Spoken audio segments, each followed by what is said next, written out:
In today's session, we'll be talking about how to create the perfect remote work schedule.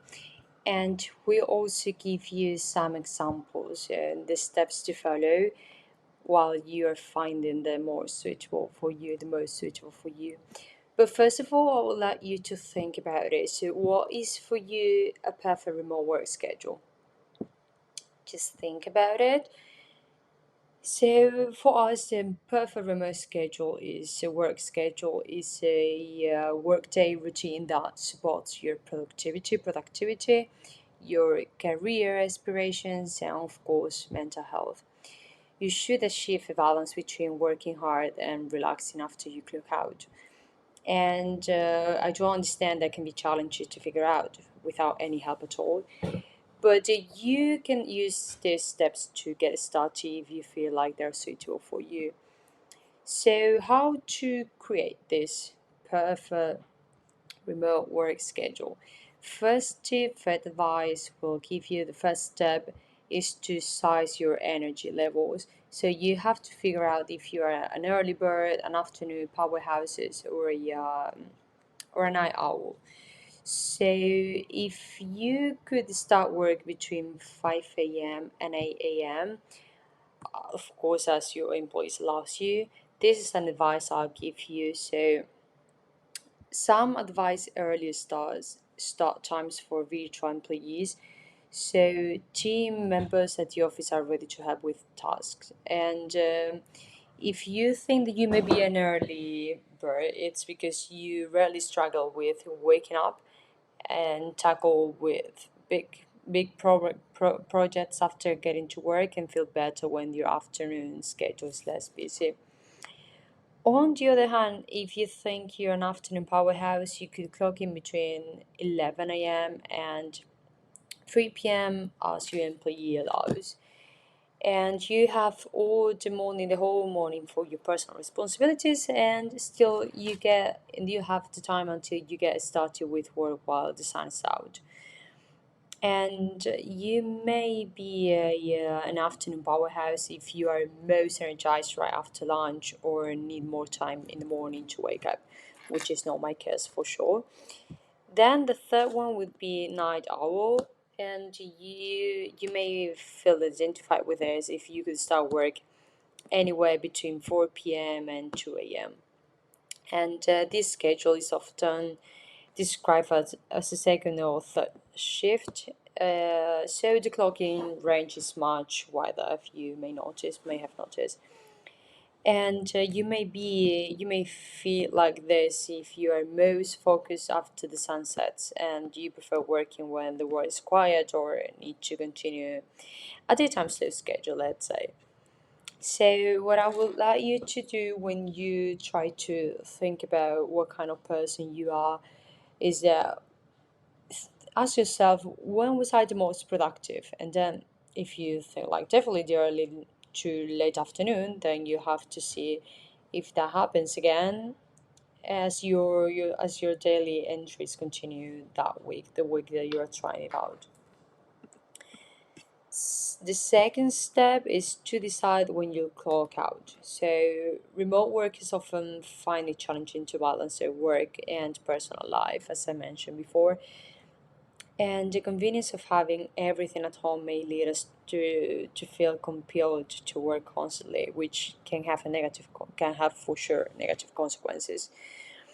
And spending excessive time in front of the computer can result in mental fatigue and burnout. And apart from that, sitting for lots and long hours can lead us to varicose veins and strain on our backs.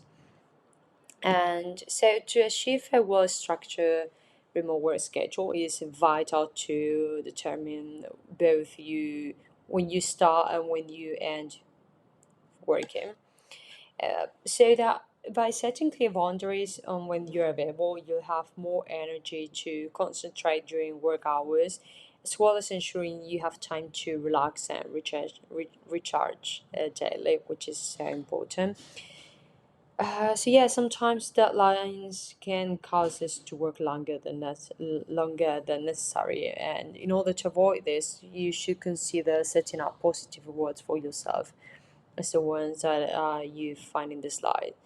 So when you finish working at a specific time each day, just treat yourself with a special snack or listen to your favorite song or whatever you feel like, because this will trigger the release of dopamine in your brain, and then it will make this habit something that you naturally gravitate towards. So yeah, so check out some other reward ideas to add variety to your schedule while you're reinforcing your routine. So here you have some of them, like ordering a special coffee, or just going to sleep 15 minutes early, or just sleeping in 15 minutes later. Or if you feel like you're leaving the dinner dishes for tomorrow because you don't feel like doing that today, or just meeting your best friend.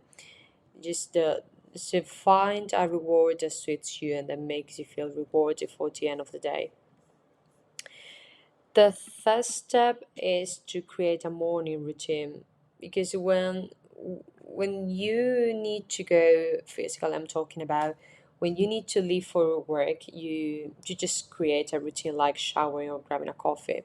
But the thing is that most remote workers also need a morning routine, but it's not that easy as it used to be. So consider what you need in order to get in the right headspace for your job. Like you may prefer things like waking up earlier than later, or exercising before breakfast, or just meditating for 15 minutes, or even taking a walk, a sunrise walk. So just try a new routine adjustment to see what works best for you, of course. And when you feel energized and ready to focus, you know if you found a healthy addition to your remote work schedule. And I will also add you another tip here, because so eating breakfast every morning improves your focus. A recent study found significant improvements in attentiveness for students who ate before school. So I would recommend you to eat a meal every morning that includes protein and fiber to in order to enjoy this cognitive boost.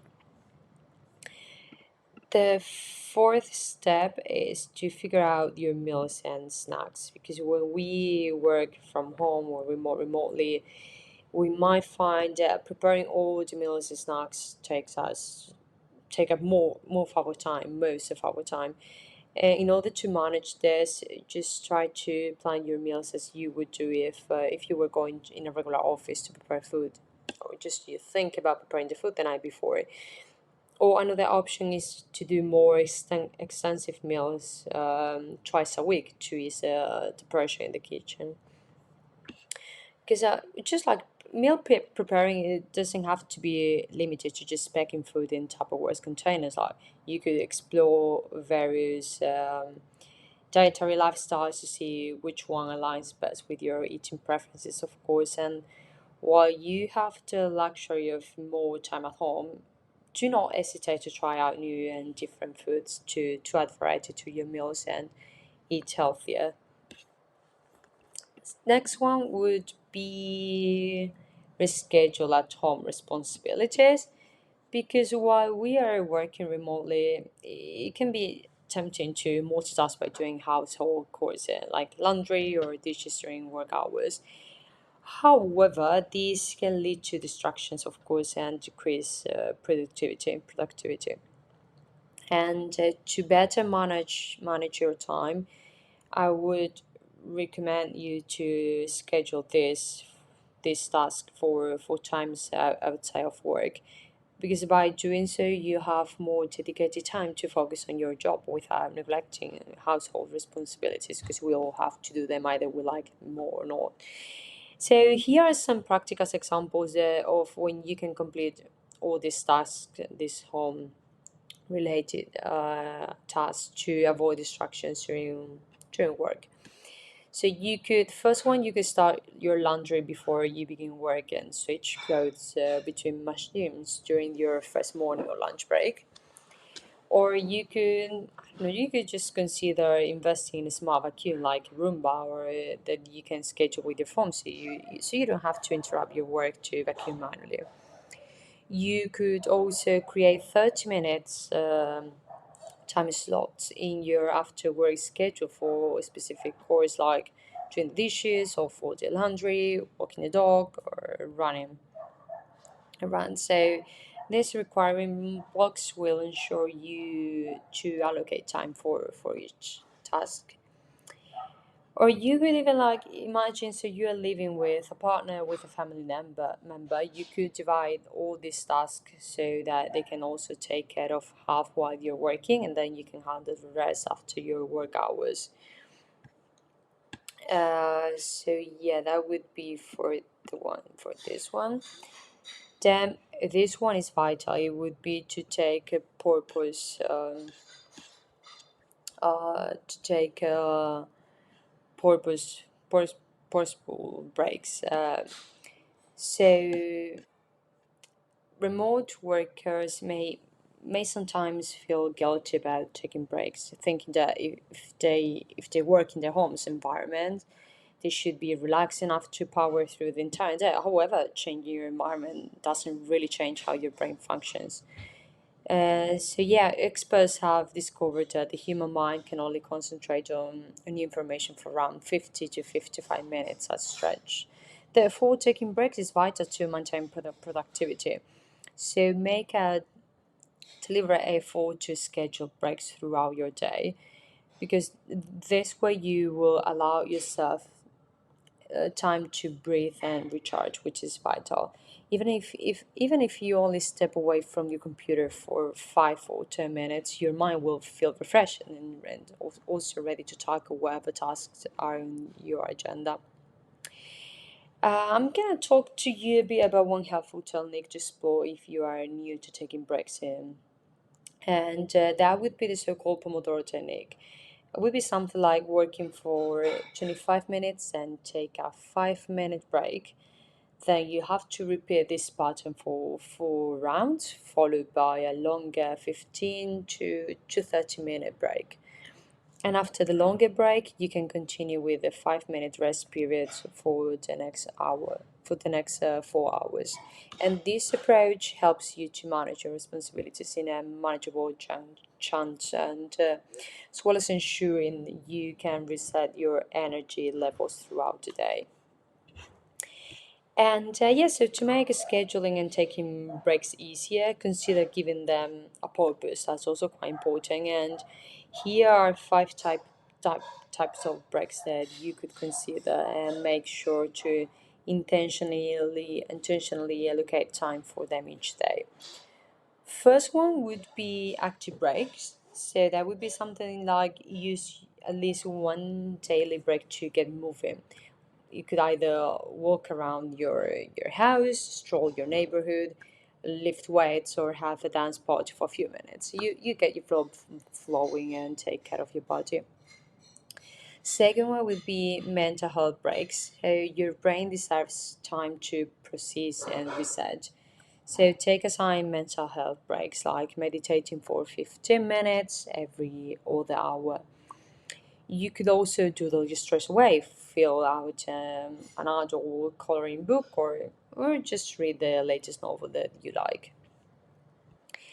Next one would be physical health breaks. So, as I said before, you need movement, but you also require nourishment. So, physical health includes enjoying nutritious snacks, drinking water. Please keep hydrated, and stretching for at least 5 minutes after hours at your computer. Next one would be restful breaks, because you have more energy after resting when you cannot focus. So do not worry if you cannot focus, just take a break. Listen to a calm video or a podcast while your mind is drifting. You could also set a 15-minute timer and take a nap, or you could even schedule a midday massage if you find that's the most restful way during the stressful periods, just whatever you feel like. And the last one would be micro breaks. So don't count out 30 seconds break. It's just breathing deeply, doodling, writing your stream of consciousness, or even scrolling social media could help you to snap back into your work mode.